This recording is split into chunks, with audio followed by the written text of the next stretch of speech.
विश्वनाथ वृत्तिदश्च सर्वदेव प्रियङ्करः वियद्व्यापी दरुरूपश्चन्द्रसूर्यविलोचनः गुप्तगङ्गोपलब्धिश्च तुलसी प्रीतिवर्धनः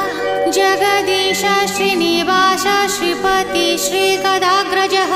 सरस्वती मूलाधार शिवश्च श्रीदयानिधिः प्रजापतिर्भृगुपतिर्भार्गवो नीलसुन्दरः जोगमा